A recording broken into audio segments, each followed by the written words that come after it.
২১ August grenade হামলার মামলার death reference ও আসামিদের আপিলের রায় আগামী রোববার ঘোষণা করা হবে।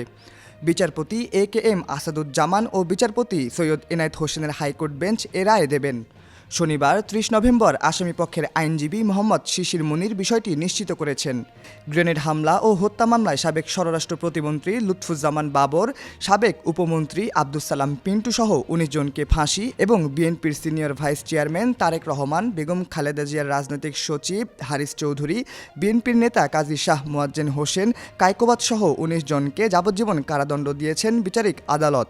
পরে ওই বছরের ২৭ নভেম্বর মামলার বিচারিক আদালতের রায় প্রয়োজনীয় নথিসহ হাইকোর্টের ডেথ রেফারেন্স শাখায় এসে পৌঁছয়। ২১ আগস্ট গ্রেনেড হামলার ঘটনায় দায়ের হওয়া দুই মামলার রায়ে প্রায় ৩৭,৩৮৫ পাতার নথি ২০১৮ সালের ২৭ নভেম্বর হাইকোর্টের সংশ্লিষ্ট শাখায় এসে পৌঁছয়। পরে আসামিদের ডেথ রেফারেন্স ও আপিলের শুনানির জন্য মামলার পেপার বুক তৈরির নির্দেশের আদেশ দেন হাইকোর্ট।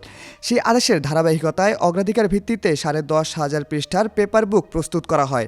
আসামিদের মধ্যে ২২ জন খালাস চেয়ে আপিল করেছেন।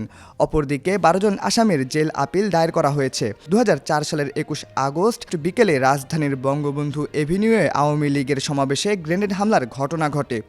ওই হামলায় আওয়ামী লীগের মহিলা বিষয়ক সম্পাদক আইভি রহমান সহ ২৪ জন নিহত হন। আহত হন দলটির সভাপতি শেখ হাসিনা সহ আওয়ামী লীগের বেশ কয়েকজন নেতাকর্মী। তাদের অনেকে শরীরে আজও গ্রেনেডের স্প্লিন্টার নিয়ে দুর্বিষহ জীবনযাপন করছেন। অনেকে হয়ে গেছেন চিরতরে পঙ্গু।